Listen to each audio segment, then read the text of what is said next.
ایک سماجی گوشہ ہے یا معاشرتی گوشہ ہے، جسے ہم معاشرتی نظام کہتے ہیں، ایک معاشی نظام ہے، اور ایک سیاسی نظام ہے۔ یہ تین گوشے ہیں۔ اگر ہم سوشل ایولیوشن کو دیکھیں شروع سے، جہاں انسان غاروں میں رہا کرتا تھا، تو وہاں کسی بھی فرد کی جو آزادی تھی وہ بہت زیادہ تھی۔ ایک فیملی تھی جو ایک غار میں رہ رہی تھی، اس میں اس کے پاس اختیار زیادہ تھا، اس سے کم لوگوں سے، بیوی تھے، بچے تھے، بس اتنے لوگوں سے انٹریکٹ کرنا پڑتا تھا۔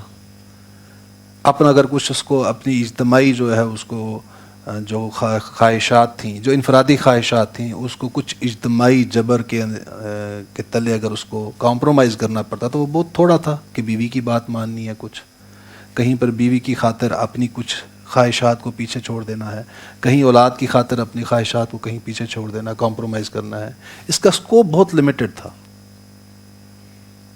پھر یہ جب غاروں سے نکلا ہے انسان، تو پھر اس نے قبیلوں کی صورت اختیار کی کہ بہت سے خاندان ملے اور خاندانوں نے مل کر ایک قبیلے کی صورت اختیار کی۔ اب اس کا جو انفرادی گوشہ تھا زندگی کا، جو انفرادی آزادی جو تھی، وہ مزید سکڑتی گئی۔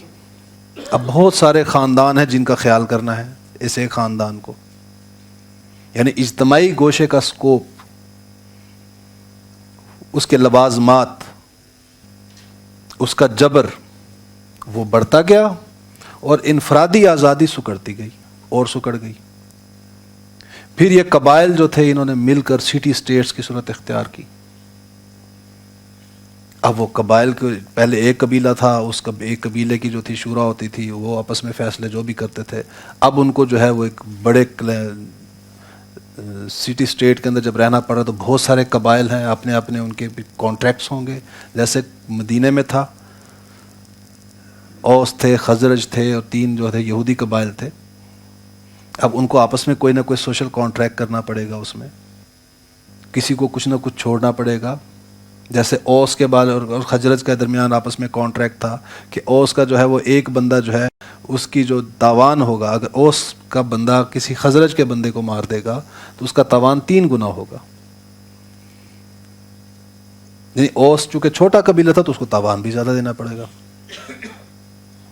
اب یہ جو سٹی سٹیٹس تھیں، یہ پھر اس سے بھی آگے جب بڑھا انسان کا سوشل ایولیوشن ہوا تو انہوں نے امپائر کی صورت اختیار کی۔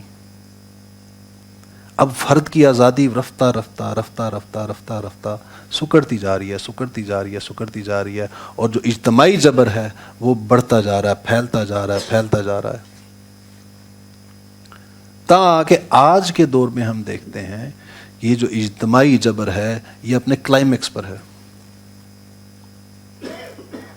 اب ریاست جو ہے وجود میں آ چکی ہے، ریاست کا ایک قانون ہوتا ہے، اس کی آپ کو پابندی کرنا پڑتی ہے، اس کا معاشی نظام ہوتا ہے، اس کا سیاسی نظام ہوتا ہے، اس کا اپنے معاشرتی نظام ہوتا ہے، معاشرتی ویلیوز ہوتی ہیں جن کو ریاست اپنی قوت سے انفورس کرتی ہے۔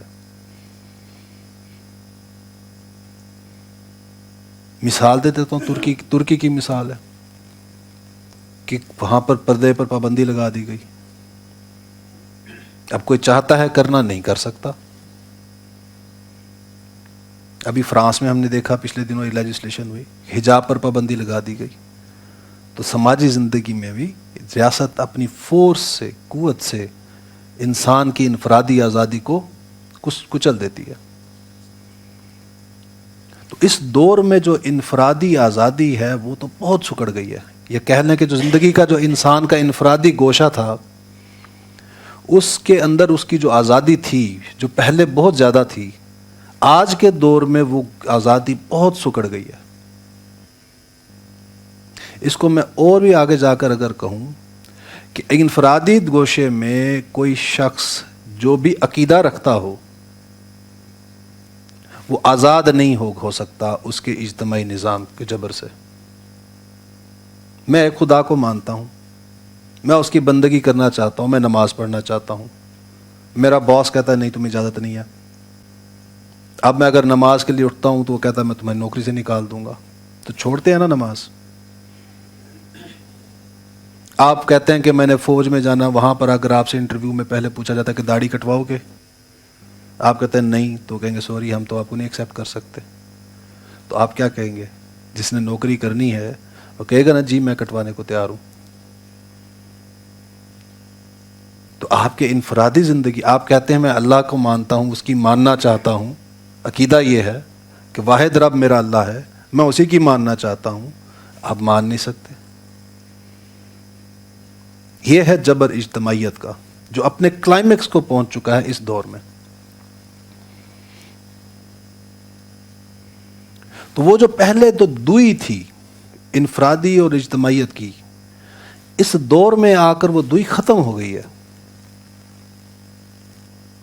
یہ صرف کہنے کی باتیں ہیں جو آج کے اس دور میں سیکولر ورلڈ میں جو کہا جاتا ہے کہ religion is the private matter of every individual. یہ پرائیویٹ میٹر نہیں رہا اب اس دور میں. یہ کہنے کو بس کتابی جملوں کی حد تک کہہ دیں گے، یہ بس کتابوں تک بات ہے، حقیقت میں ایسا نہیں ممکن.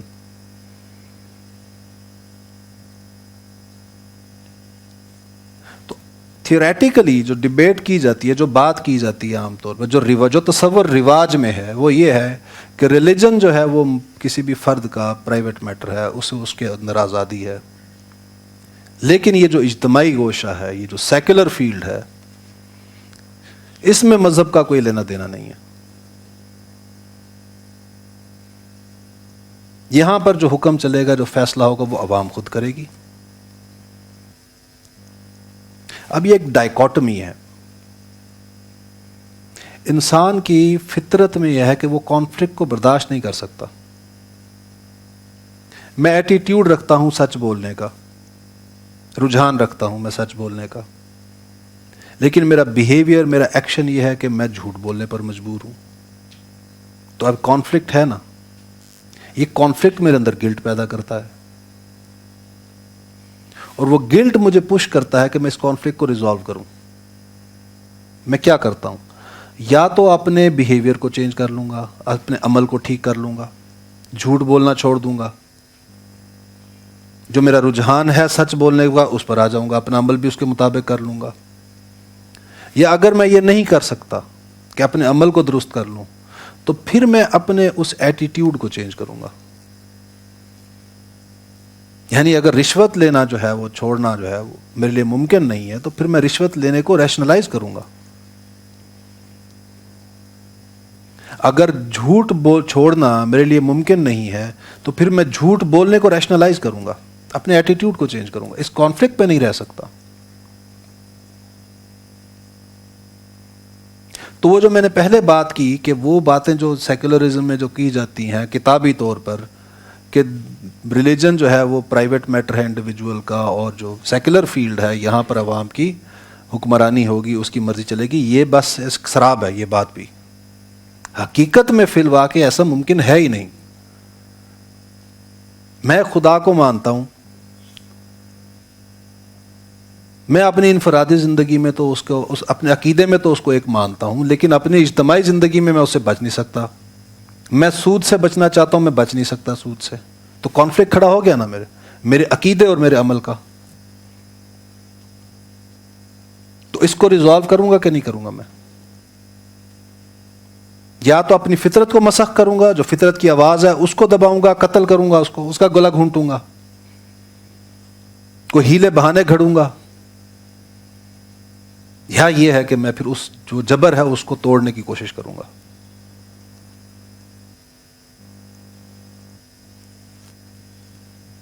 تو اسلام باقی مذاہب کے یہ ویسے ایک لحاظ سے ٹھیک ہے، عیسائیت ہو یا دوسرے مذاہب ہوں، وہ ان کا تعلق زندگی کے انفرادی گوشے سے ہی ہے.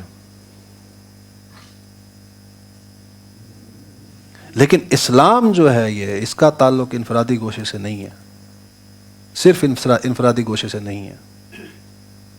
میں نے شروع میں کہا کہ اسلام کے انقلابی فکر کو اللہ حاکم ہے اور حاکم مطلق ہے، وہ کل کائنات کا رب ہے.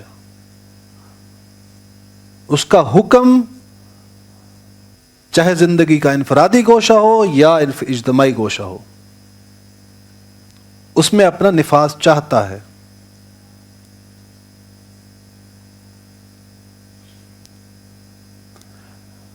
اب اب یہ جو نفاذ ہے اللہ تعالیٰ کا یہ اجتماعی اور انفرادی گوشے میں، یہ اس ڈائیکاٹمی کو ریزالو کیے بغیر چارہ کوئی نہیں ہے. تو اسلام جو ہے وہ دین ہے، مذہب نہیں ہے. ایک تو مغالطہ یہ ہے، جو عام جو مروجہ تصور ہے کہ جو مذہب کے بارے میں، تو اس ٹرمینالوجی کے لحاظ سے دیکھیں تو اسلام مذہب کی کیٹیگری میں آتا ہی نہیں ہے. یہ ایک دین ہے، ایک ضابطۂ حیات ہے، ایک نظام ہے. دوسری بات جو اس میں تمہیدی طور پر میں سمجھانا چاہتا ہوں وہ یہ ہے کہ یہ دین سے مراد جب ہم لیں تو صرف یہ نہ سامنے رہے کہ اس سے مراد وہ اجتماعی گوشہ ہے کہ اس کا سیاسی نظام اللہ تعالیٰ جو ہے وہ اپنی حاکمیت سیاسی سطح پر بھی چاہتا ہے، معاشرتی سطح پر بھی چاہتا ہے، اور معاشی نظام کے اندر بھی چاہتا ہے. نہیں، دین میں مذہب بھی شامل ہے کیونکہ ڈائیکاٹمی ہے نہیں، یہ وہ واحد دین. اسی لیے ہم کہتے ہیں کہ یہ دین ہے، یہ جامع دین ہے کہ یہ زندگی کو تقسیم نہیں کرتا، اس میں دوئی پیدا نہیں کرتا، اس کو ایک اکائی بناتا ہے. یہ کانفلکٹ کریٹ نہیں کرتا کسی فرد کی ذات کے اندر. میں اگر اللہ کو اپنی انفرادی زندگی میں اگر اس کو اپنا رب مانتا ہوں تو اپنی اجتماعی زندگی میں بھی اسے اپنا رب مانتا ہوں. میں اگر اپنی انفرادی زندگی میں اللہ کی مانتا ہوں تو میں اپنی اجتماعی زندگی میں بھی اللہ کی مانتا ہوں، بلا شرکت غیر، وداؤٹ اینی ایکسیپشن، انکنڈیشنلی. یہ ہے کچھ کانٹیکسچل فیکٹرز. یہ سامنے رہیں تو پھر سمجھ آئے گا کہ اسلام کے اس فکر کو انقلابی فکر کیوں کہتے ہیں. دیکھیں انقلاب کی ڈیفینیشن کو سمجھیں ذرا. انقلاب ہوتا کیا ہے؟ جو جدید جو ماڈرن سوشیولوجسٹ جو ہے بیان کرتے ہیں جو اس کی ڈیفینیشن، وہ کہتے ہیں کہ زندگی کے اجتماعی گوشے میں، کسی بھی اجتماعی گوشے میں کوئی بنیادی تبدیلی، اس کو انقلاب کہتے ہیں. تو مروجہ تصور کیا ہے؟ وہ یہ ہے کہ اجتماعی گوشہ یعنی سیاسیات، معاشیات اور سماجیات، معاشرتی زندگی، یہاں پر جو ہے تصور جو ہے یہاں حاکمیت کا قائم ہے کہ فرد حاکم ہے، آزاد ہے، وہ اپنی مرضی سے جس کو مرضی جو مرضی کریں، اپنے باہمی مشورے سے جو مرضی کریں. سود کو حلال کرنا ہے تو کر لیں، شراب کو حلال کرنا ہے کر لیں، جو گے میرجز ہیں اس کو جائز کرنا ہے تو کر لیں، ان کی مرضی، ان کی آزادی ہے ان کی.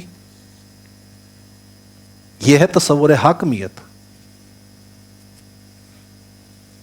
جس کو ہم سیکولر تصور کہتے ہیں. اس میں ایک ریڈیکل چینج لے کر آ رہے ہیں. آپ کہہ رہے ہیں نہیں، ہم تو حاکم ہیں ہی نہیں،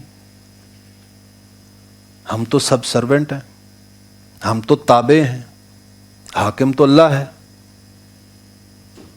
سروری زیبا فقط اس ذات بے ہمتا کو ہے، حکمراں ہے ایک وہی باقی بتانے حاضری. ایک ریڈیکل چینج لے کر آ رہے ہیں. ایک تصور ہے جو کہ مروجہ تصور کی جڑ کاٹنے والا تصور ہے. معاشرے کی 100% اکثریت بھی ایک طرف ہو جائے تو وہ سود کو حلال نہیں کر سکتی کیونکہ اللہ نے اس کو حرام کہا ہے.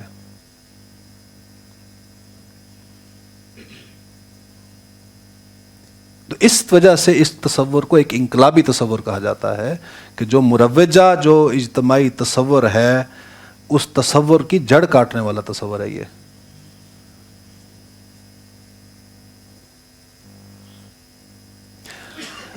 اب اس تصور کو جب آپ نے لے کر کھڑے ہونا ہے تو یہ بڑا مشکل کام ہے.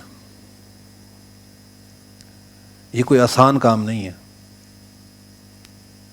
کیا ایک شعر ہے بڑا خوبصورت،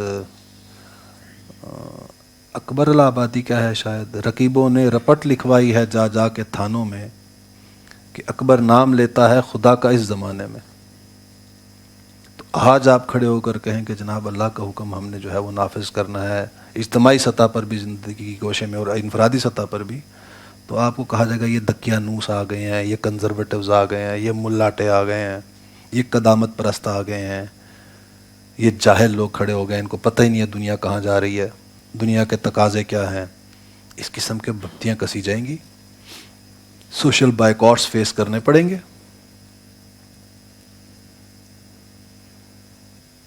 اجتماعی نظام جتنا مطلب سیاسی سطح پر، معاشرتی سطح پر اور معاشی سطح پر دور کی بات ہے، ایک چھوٹا سا ٹیسٹ کیس کر کے دیکھ لیں، آپ شرعی پردہ نافذ کر کے دیکھ لیں اپنے گھر میں، آپ کو لگ پتہ جائے گا سوشل بائیکاٹ ہوتا کیا چیز ہے۔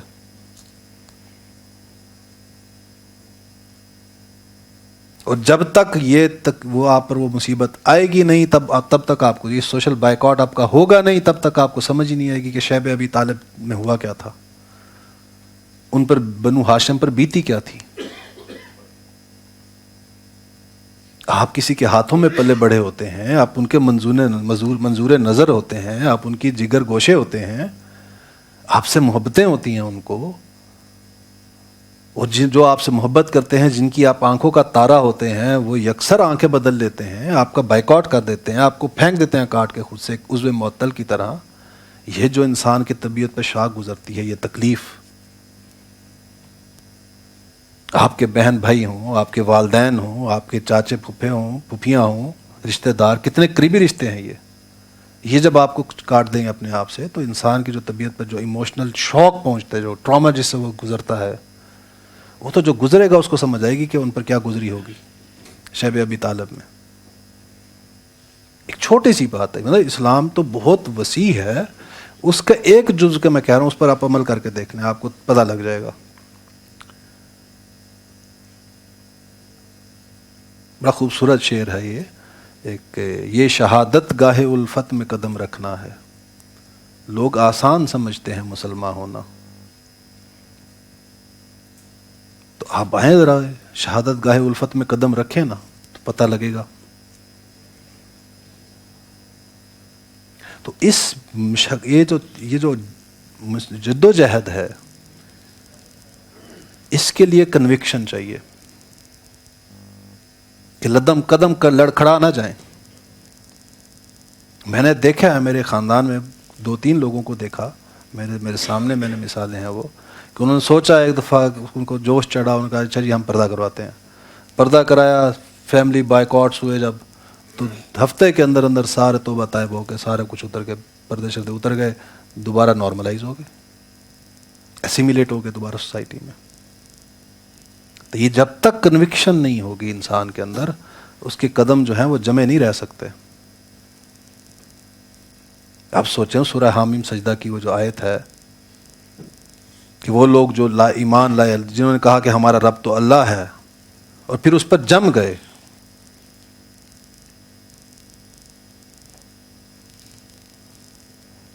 اترتے ہیں ان پر ملائکہ اور ان کو خوشخبری دیتے ہیں۔ تو اصل چیز تو جم جانا ہے۔ ہم پر موٹیویشن آتی ہے، جذباتیت آتی ہے، اور جذباتیت کے اندر ہم کوئی قدم اٹھا بیٹھتے ہیں۔ وہ قدم تو اٹھا لیا، اب اس پر جازم رہنا، اس پر جمع رہنا، اس پر ڈٹے رہنا، یہ امتحان ہوتا ہے اصل۔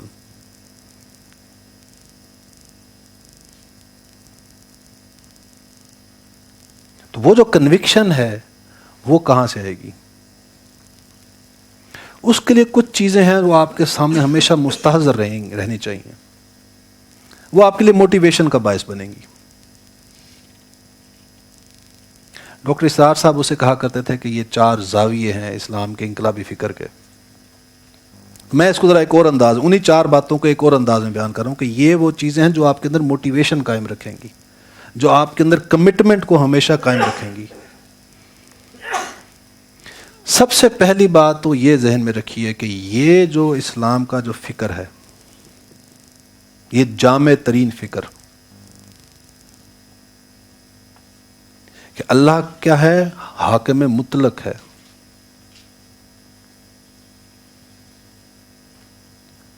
وہ ہر زندگی کے گوشے میں اپنا حکم کا نفاذ چاہتا ہے، اور ہم اس کے سب سرونٹ ہیں، اس کے خلیفہ ہیں، اس کے نائب ہونے کے دعوے دار ہیں۔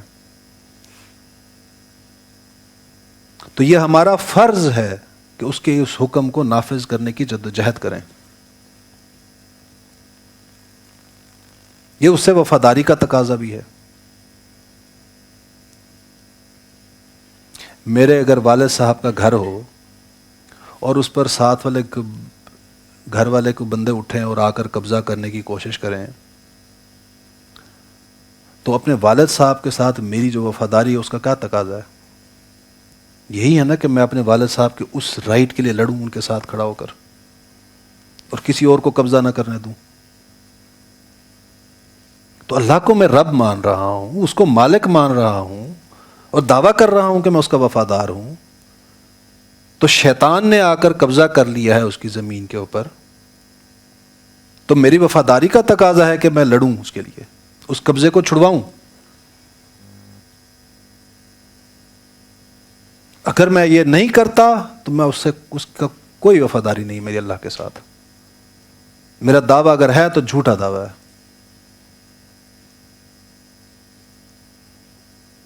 اور میں نے ابھی آپ کو سمجھائی یہ بات کہ آج کے دور میں انفرادی زندگی کا جو گوشہ ہے اس کے اندر بھی اب کوئی آزادی نہیں رہی، جو اجتماعیت کا جبر ہے اس کی وجہ سے.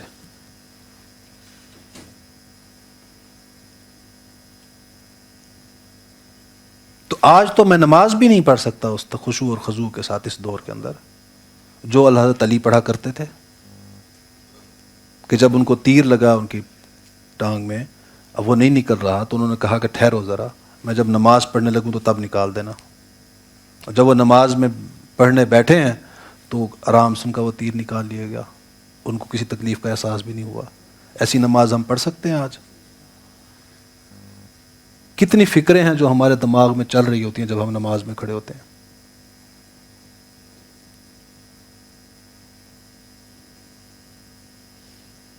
تو یہ ہم پر فرض ہے کہ اس اجتماعی جبر کو توڑیں. اگر وہ جد و جہد ہم نہیں کرتے اور لگے ہوئے ہیں اپنے آپ کو مانجنے میں، نفل پڑھ رہے ہیں، تہجدیں پڑھ رہے ہیں، تسبیحیں پڑھ رہے ہیں، مراقبے کر رہے ہیں، تو یہ ان نمازوں کا، ان روزوں کا، یہ جو انفرادی باتیں جو ہم سو کالڈ کر رہے ہیں، ان کا کوئی فائدہ نہیں ہے، ان کی قبولیت ہی نہیں ہے.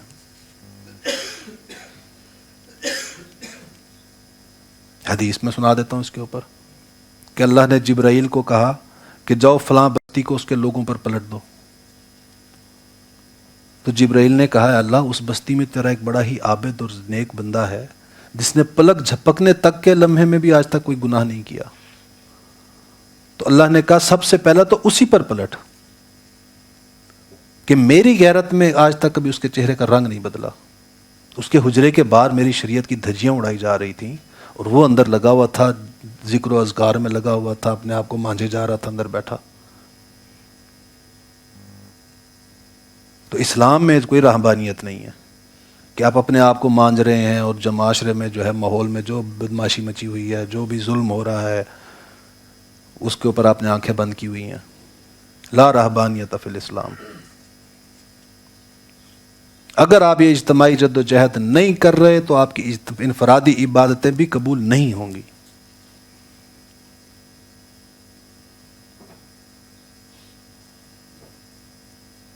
اللہ کیا کہتا ہے قرآن میں؟ اسلام میں داخل ہو پورے کے پورے، جزوی اطاعت نہیں چاہیے اسے کہ میں انفرادی زندگی میں تو اس کی مان رہا ہوں، اجتماعی سطح پر میں کوئی کام نہیں کر رہا، میری تو بندگی ادھوری ہے.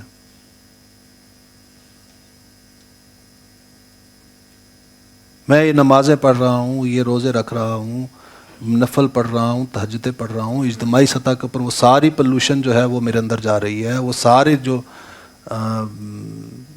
فساد ہے اس فساد کا میں حصہ ہوں. اگر میں جد و جہد نہیں کر رہا اس کے خلاف، اس اجتماعی جبر کے خلاف، تو میں نے ریکنسائل کیا ہوا اس کے ساتھ. وہ قرآن کیا کہتا ہے؟ افتؤمنون ببعض الکتاب وتکفرون ببعض. تم کتاب کے ایک حصے کو مانتے ہو اور ایک کو نہیں مانتے. فما جزاء من یفعل ذلک منکم. تم میں سے جو کوئی یہ روش اختیار کرے گا کہ میرے ایک حصے حکم کو تو مانے اور ایک کو نہ مانے، الا خزی فی الحیات الدنیا، کہ میں ان کو دنیا کی زندگی میں رسوا کر کے رکھ دوں. ویوم القیامت یردون اشد العذاب. اور قیامت کے دن تو ان کو میں شدید ترین عذاب کی طرف ہانک کے لے جاؤں گا. اشد سپرلیٹو ڈگری ہے شدید کی، سب سے سخت ترین عذاب یہ منافقوں کے لیے ہے. کہ ایک بات مانتے، جس کو ہمارا نفس کو ایک فلٹر پیپر بنایا ہوا ہے، نفس پر جو چیز آسان گزرے گی اس کو مان لیں گے، جو گراں گزرے گی اس کو نہیں مانیں گے۔ اللہ کو جو اطاعت، جو بندگی چاہیے وہ کامل بندگی چاہیے۔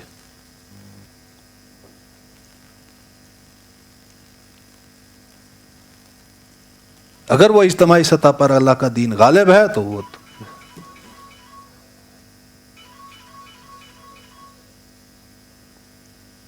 تو پھر تو سونے پہ سہاگا ہے، نہیں ہے تو پھر آپ کو جد و جہد کرنا پڑے گی، اس جبر کو توڑنا پڑے گا، کیونکہ وہ جبر آپ کی بندگی کو ادھورا رکھے ہوئے ہے۔ آپ نے اپنی بندگی کو اگر کامل کرنا ہے تو اس جبر کو توڑیں اور دوسروں کو بھی نکالیں اس جبر سے۔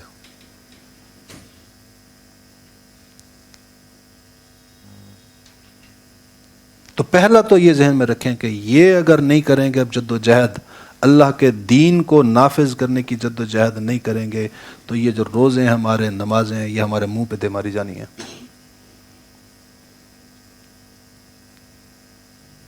ادھورا تصور بندگی کا اللہ کو قبول ہی نہیں ہے۔ وہ کامل اطاعت، کامل بندگی چاہتا ہے، وہ اپنے حکم کا نفاذ کامل طور پر چاہتا ہے۔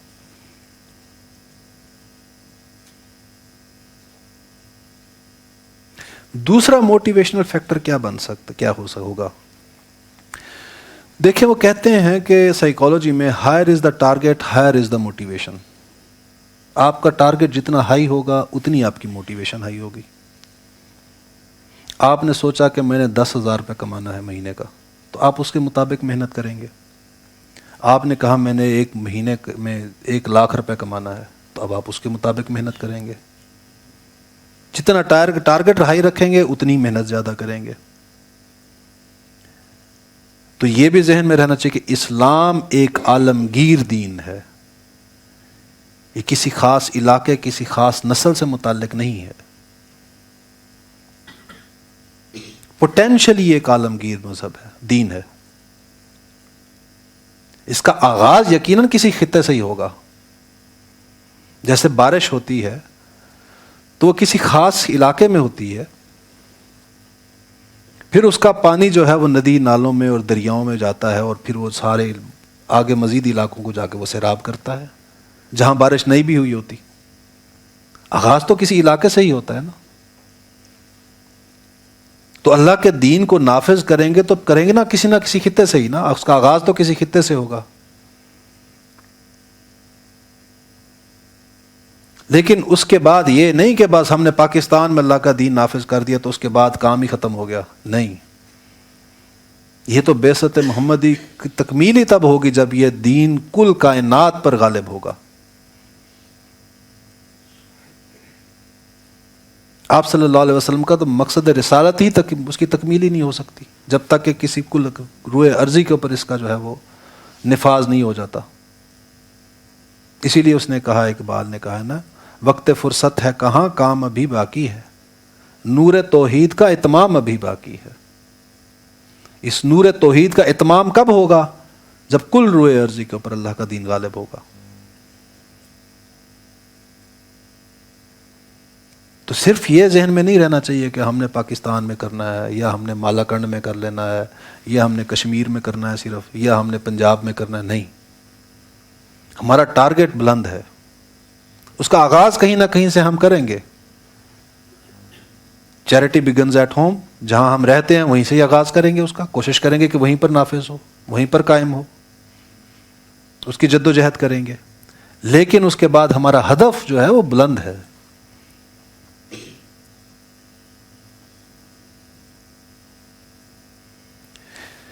تیسری جو اس کے اندر ڈرائیونگ فورس ہے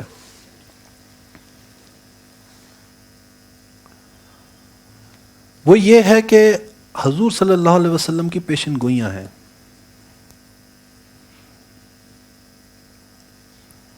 کہ یہ قیامت سے پہلے یہ ہو کر رہنا ہے، خلافت علی منہاج النبوہ قائم ہو کر رہے گی۔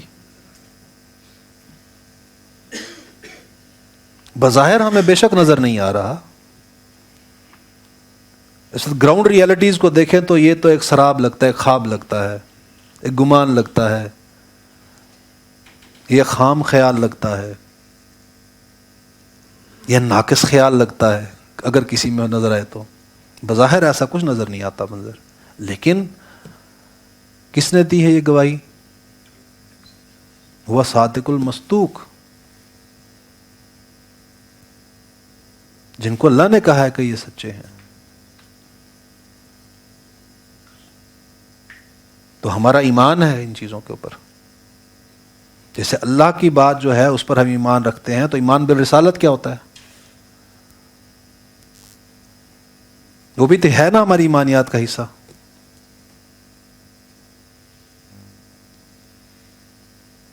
اور ہماری تو شناخت ہی بیسیکلی ایمان بالرسالت ہے اصل میں.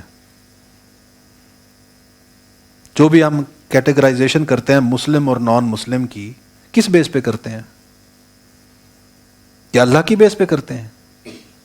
اللہ کو تو سب مانتے ہیں، ملائکہ کو بھی مانتے ہیں، کتابوں کو بھی مانتے ہیں،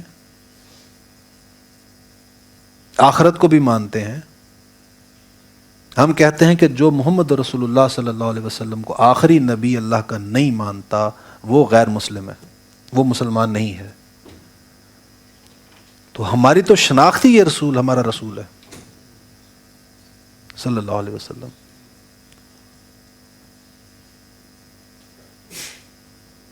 تو جو ہستی ہمارے ایمان کا حصہ ہے اس ہستی نے یہ پیشن گوئیاں کی ہیں. اور میں نے میرے سامنے مشرق اور مغرب کو لپیٹا گیا ہے، لپیٹ کر دکھایا گیا ہے. زمین میں مٹی اور گارے کا بنا ہوا کوئی گھر نہیں ہے دیکھا میں نے جس میں کہ اسلام جو ہے نہ گیا ہو، اللہ کا کلمہ نہ پہنچا ہو. بڑا خوبصورت شعر ہے جو موجودہ حالات کو دیکھیں ہم اپنے تو اس کی عکاسی کرتا ہے کہ اور بھی دور فلک ہیں ابھی آنے والے، ناز اتنا نہ کریں ہم کو ستانے والے. جو آج ہمیں ستا رہے ہیں، جو ہمیں تنگ کر رہے ہیں، بڑا ناز کر رہے ہیں، کر لیں ناز، اتنا بھی نہ ناز کریں. ابھی اور بھی دور فلک بھی آنے والے ہیں. وہ وقت آ کر رہے گا جب اللہ کا یہ کلمہ سر بلند ہو کر رہے گا.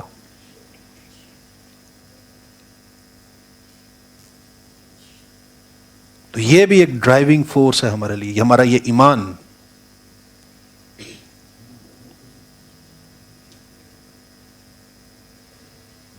چوتھی اہم چیز جو ہے وہ ہے اسوہ رسول سے متعلق.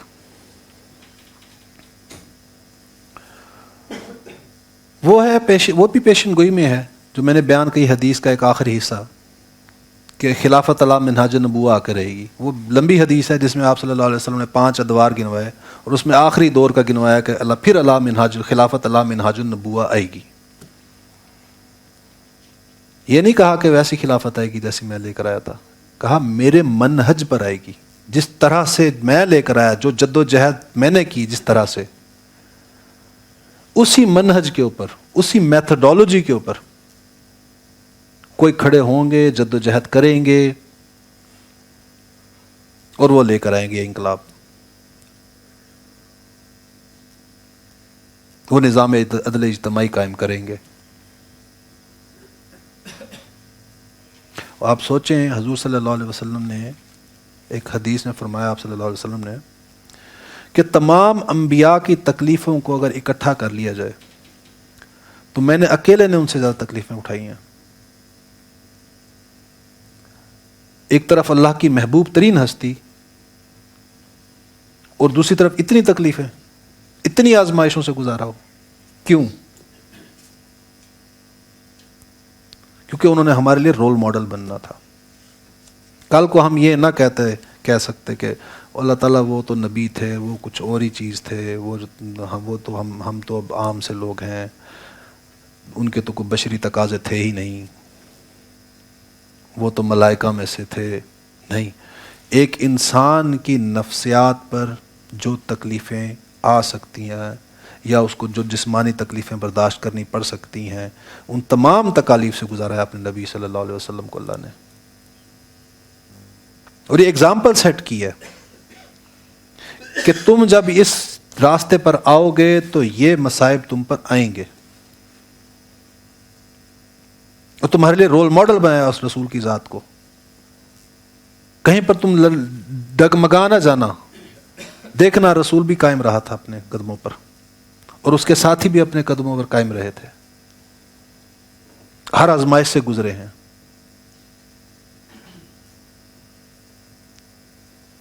حضرت یاسر اور حضرت سمیہ کو شہید کیا جا رہا ہے ان کی آنکھوں کے سامنے، جبکہ ابھی ہیں ہی تھوڑے ساتھی. تو کتنے عزیز ہوں گے وہ جب تھوڑے سے ہوں آپ کے پاس ساتھی ویسے ہی، لیکن وہاں پر برداشت کر رہے ہیں اس کو. احد کے اندر جو ہیں وہ کتنے عزیز عزیز ساتھی تھے جو جن کو جو شہید ہوئے ہیں، ان کی قربانیاں دی ہیں، برداشت کیا اس کو. اللہ تعالیٰ جو قرآن میں بار بار کہتا ہے کہ میں تو لازماً آزماؤں گا تمہیں، جان اور مال کی کمی سے، تمہاری محنتوں کے لٹ جانے سے. ان آزمائشوں سے گزرے ہیں محمد رسول اللہ اور ان کے ساتھی.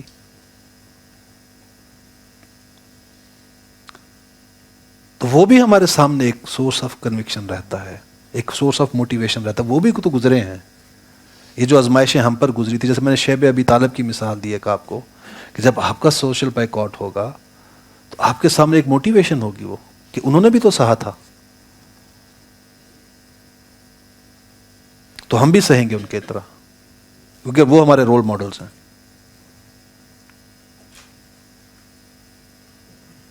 تو یہ چار چیزیں اگر سامنے رہیں، مستحضر رہیں، ہمیشہ ہمارے سامنے رہیں، تو وہ جو کنوکشن چاہیے اس مقصد کے لیے جو میں نے اوپر بیان کیا، جو اسلام کا انقلابی فکر میں، کہ یہ لازم ہے ہم پر کہ وہ جد و جہد کریں، فرض ہے ہمارے اوپر، فرض عین ہے. اگر یہ فرض عین، یہ سب سے بڑا فرض ہے. آپ سوچیں ہم نماز کو کتنی اہمیت دیتے ہیں. قرآن میں 700 سے زائد دفعہ نماز کا ذکر آیا ہے. کتنی بنیادی عبادت ہے، 11 سال بعد جا کے فرض ہو رہی ہے. معراج جب ہوا ہے واقعہ، تو اس سے پہلے کیا کر رہے تھے محمد رسول اللہ صلی اللہ علیہ وسلم؟ یہی جد و جہد کر رہے تھے، اقامت دین کی، اللہ کے دین کو غالب کرنے کی جد و جہد کر رہے تھے. اس کی سٹیجز ہوتی ہیں مختلف. ہم سنت کی بات کرتے ہیں، رسول کی یہ سنت مان رہے تھے، ہم فلاں رکھ لی، ہم نے سنت رسول کی فلاں سنت پوری کر لی. رسول کی سب سے بڑی سنت تو یہ ہے جس سے وہ اپنی زندگی میں ایک لہجہ، ایک گھڑی بھی اس سے کبھی وہ چونکے نہیں ہیں.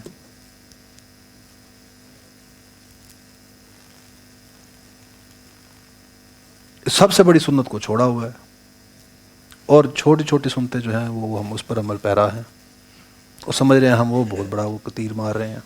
ٹھیک ہے، ان کا ثواب بھی ہے، یہ نہیں کہ ان کا ثواب نہیں ہے،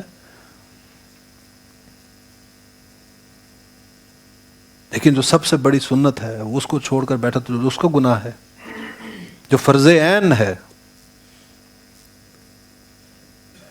جو قرآن میں آیا ہے، استعینوا بالصبر والصلاۃ، مدد حاصل کرو نماز سے اور صبر سے. کس چیز کے لیے مدد حاصل کرو؟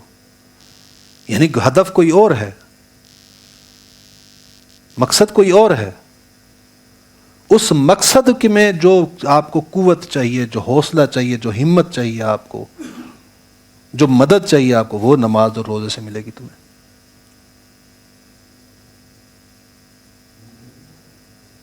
تو مقصد کیا ہے؟ مقصد یہ ہے اللہ کے دین کو غالب کرنا.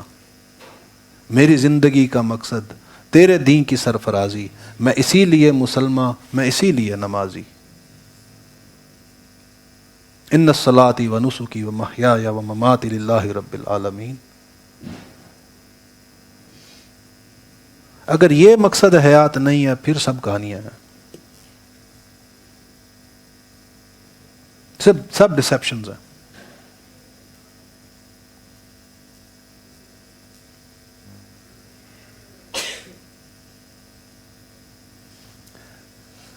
آخر میں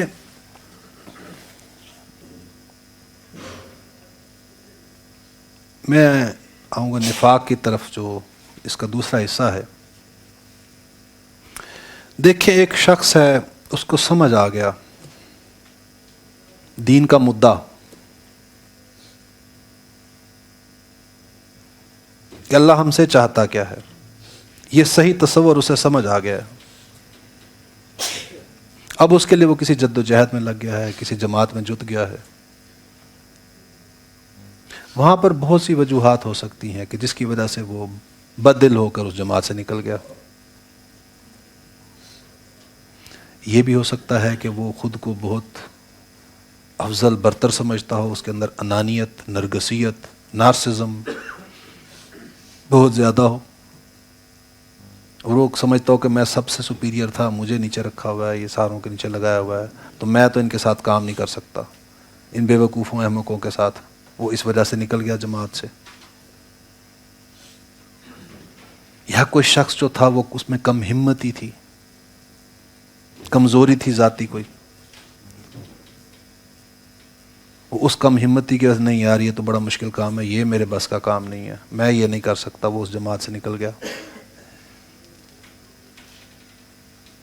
تو کوئی بھی وجوہات ہوں، ان سے اگر نکل گیا ہے تو دو چیزیں ہو سکتی ہیں،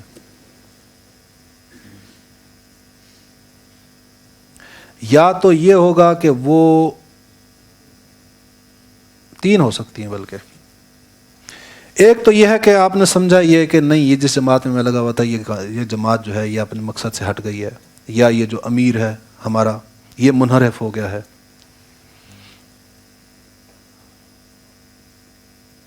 اور الناس وہ ہے نا، الناس علی دین ملوکہم، لوگ تو اپنے ملوک کے پیچھے چلتے ہیں، ان کے دین پر چلتا ہے، اب امیر ہی منحرف ہو گیا ہے تو اس نے تو پورے لشکر کو منحرف کر دینا ہے، لشکر کو پتہ ہی نہیں چلے گا۔ آپ سوچیں نا اس حدیث کی امپورٹنس کو، اس میں جو آپ صلی اللہ علیہ وسلم نے فرمایا کہ کوئی راہبر جو ہے وہ اپنے لشکر کو دھوکہ نہیں دیتا۔ کیوں کہہ رہے ہیں یہ؟ کہ اگر راہبر کے اندر کوئی خناس آ جائے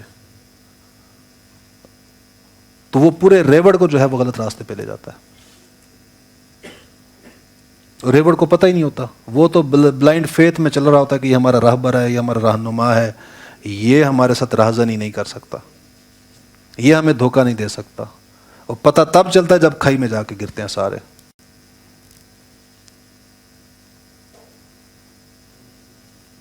تو کوئی راہبر جو تھا اس میں خوئے دل نوازی نہیں تھی۔ ہر انسان کے اندر ہوتا ہے نا، اسے توجہ چاہیے ہوتی ہے، وہ چاہتا ہے کہ اس کو امپورٹنس ملے۔ انسان کے اندر یہ بھی بلونگنگنس کی نیڈ بھی ہوتی ہے نا، کہ انسان چاہتا ہے کہ مجھے چاہا جائے، پسند کیا جائے، تو اس کو ہر انسان کو کچھ نہ کچھ دل نوازی چاہیے ہوتی ہے، خوئے دل نوازی چاہیے ہوتی ہے۔ تو اگر کسی رہنما میں نہیں تھی وہ چیز، اس میں سختی تھی مزاج میں، تو کوئی اس سے بد دل ہوا کہ بھئی مجھے تو یہ ان کے ساتھ کام کر کے یہ تو کبھی اپریسیشن ہی نہیں ملتی، ان سے تو کبھی مجھے جو ہے وہ ستائش بھی نہیں ملتی، مجھے کبھی الفت کے دو کلمات بھی میں نے نہیں سنے ان سے، تو مجھے تو مزہ نہیں آ رہا یہاں پر، تو اس وجہ سے چھوڑ کے چلا گیا۔ تو اگر یہ نہیں ہے، اگر آپ کو لگا یہ ٹھیک ہے، چھوڑ دیا آپ نے وہ جماعت، تو پھر کھڑے ہوں اپنی جماعت بنائیں۔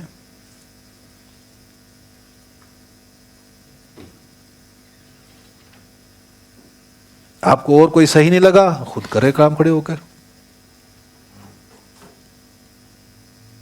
اسکیپ کوئی نہیں ہے۔ یہ فرض عین جب میں نے کہا تو اس کا تقاضا یہ ہے کہ اگر کوئی اور کام نہیں کر رہا تو پھر میرا فرض تو معلق نہیں ہو جاتا نا۔ جماعت جو ہے، کوئی بھی جماعت ہو، وہ کیا کرتی ہے؟ وہ پلیٹ فارم دیتی ہے آپ کو اپنے فرض کی ادائیگی کے لیے۔ وہ جماعت کی ڈیوٹی تو نہیں کر رہے ہوتے آپ، وہ تو ایک معاون اور مددگار بن رہی ہوتی ہے۔ فرض آپ کا ہوتا ہے، اس کی ادائیگی میں وہ آپ کو سپورٹ پرووائڈ کرتی ہے، ایک پلیٹ فارم دیتی ہے، آئیں یہاں پر آپ مل کر جدوجہد کریں۔ آپ کو لگا کہ پلیٹ فارم ٹھیک نہیں ہے تو اپنا پلیٹ فارم بنائیں، لوگوں کو جوڑیں اپنے ساتھ، لگیں کام پہ۔ اسکیپ کوئی نہیں ہے۔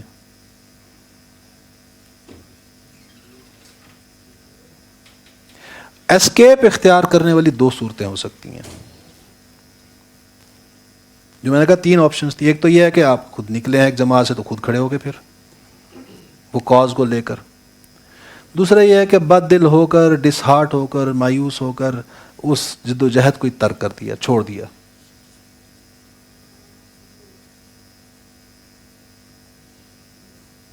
اور تیسرے جو ہے وہ صورت جو ہے وہ وہ یہ ہو سکتی ہے کہ ایک شخص جو ہے وہ اپنی کم ہمتی کو اس پر پردہ ڈالنے کے لیے، اپنی کمزوری پر پردہ ڈالنے کے لیے اس فکر کے اندر کیڑے نکالے یا اس کے اندر کوئی کجی پیدا کرے، اس کو ٹیڑھا کرے۔ سب سے بدترین لوگ جو ہیں یا بدترین مخلوق آپ کہیں وہ یہ لوگ ہوتے ہیں۔ مسئلہ بیہیویئرل تھا، مسئلہ ان کا نفسیاتی تھا، لیکن اپنے آپ کو بچانے کے لیے، اپنے سیلف امیج کو بچانے کے لیے جا کر کہا کہ یہ فکر ہی غلط ہے، یہ ہے ہی نہیں ایسے، تعبیر کی غلطی کتاب لکھ دیں گے کہ یہ تو تصور ہی غلط ہے اقامت دین والا، یہ تو قرآن میں کہیں نہیں ہے۔ وہ کہتے ہیں سوتوں کو تو جگایا جا سکتا ہے، جاگتوں کو کون جگائے؟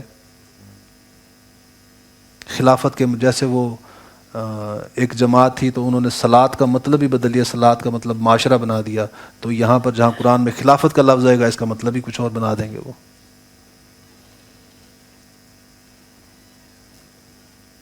سب سے بدترین لوگ تو یہ ہوتے ہیں،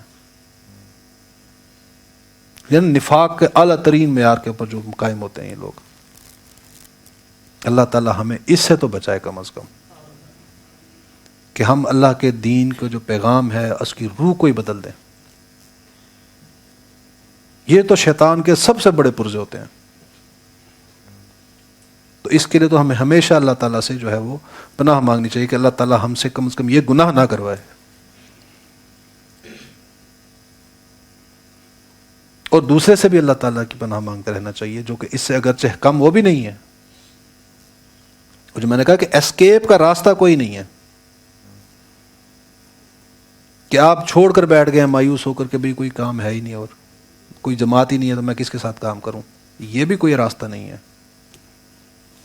ہم کہتے ہیں سائیکالوجی میں جب بھی کوئی چیلنج آتا ہے نا ہمارے سامنے، we have two options, fight اور فلائٹ۔ یہ جو فلائٹ کا رسپانس ہے یہ اینیملسٹک رسپانس ہے، انسٹنکچوئل رسپانس ہے، یہ جانوروں میں پایا جاتا ہے۔ اگر کوئی انسان میدان چھوڑ کر بھاگ رہا ہے تو یہ سمجھ جائیں کہ وہ جو اشرف المخلوقات کا جو مقام تھا جو اللہ نے اس کو دیا تھا وہ اس سے گرا کر اپنے آپ کو جانور کی سطح پر لے آیا ہے۔ یہاں پر تو جو ہمیں جو حکم ہے وہ ہے لا رہبانیت فی الاسلام، بھاگنا نہیں ہے چیلنج سے، میدان میں رہنا ہے، اس چیلنج کو فیس کرنا ہے۔ کون کتنا متقی ہے پتہ تو تب چلے گا نا میدان میں کھڑا ہوگا۔ ایک بندہ ہے اس نے اپنے آپ کو کاٹ کے جا کے جنگلوں میں بیٹھ گیا، اس کو چیلنجز جو معاشر جدید سویلائزیشن کے جو چیلنجز ہیں وہ فیس ہی نہیں کرنے پڑ رہے۔ وہ کہے کہ میں تو جناب بڑا پرہیزگار ہوں، میں نے تو کبھی، میری آنکھیں کبھی خراب ہوئی نہیں ہے کبھی کسی عورت کے جو ہے نظارے سے، کیسے ہوں گی؟ کبھی چیلنج جو فیس نہیں ہوا اسے، وہ تو سامنے آئے وہ چیلنج، پھر اپنے آپ کو بچا کر پھر بتائے۔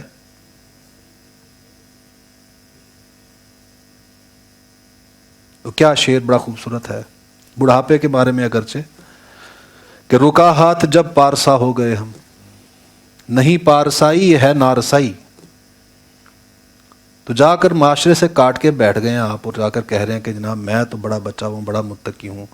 کیا متقی ہیں آپ جب چیلنج ہی کوئی پیش نہیں ہے آپ کو؟ تقویٰ ہے کیا؟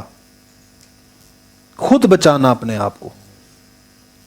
مجھے بلڈ پریشر ہو گیا، اب میری بیوی مجھے نمک نہیں ڈال کے دے رہی سالن میں، تو پرہیز تو میری ہو رہی ہے،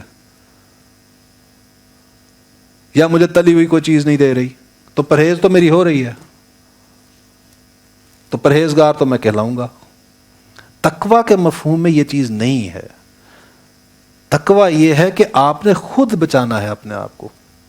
چیلنج آپ کے سامنے آیا ہے، تلی ہوئی مچھلی آ کے پڑی ہے سامنے، دل بڑا للچا رہا ہے، اب بلڈ پریشر کا تقاضا ہے کہ نہیں کھانی، تو خود روکیں اپنے آپ کو۔ شوگر کے مریض ہیں، ٹیمپٹیشن ہو رہی ہے میٹھے کی، خود روکیں اپنے آپ کو۔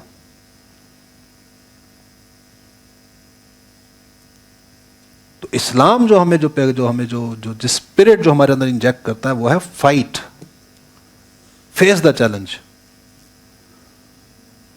بھاگنے کا کوئی راستہ نہیں ہے۔ اللہ تعالیٰ سے دعا ہے کہ جتنی گزارشات میں آپ سب لوگوں کے سامنے پیش کر پایا ہوں ان کو قبول فرمائے، اور اگر کوئی بات مفید نہ نکلی ہو میرے منہ سے تو اللہ تعالیٰ آپ کے ذہنوں سے اسے محو فرمائے اور مجھے اس کے لیے معاف فرمائے۔ وآخر دعوانا ان الحمد للہ رب العالمین۔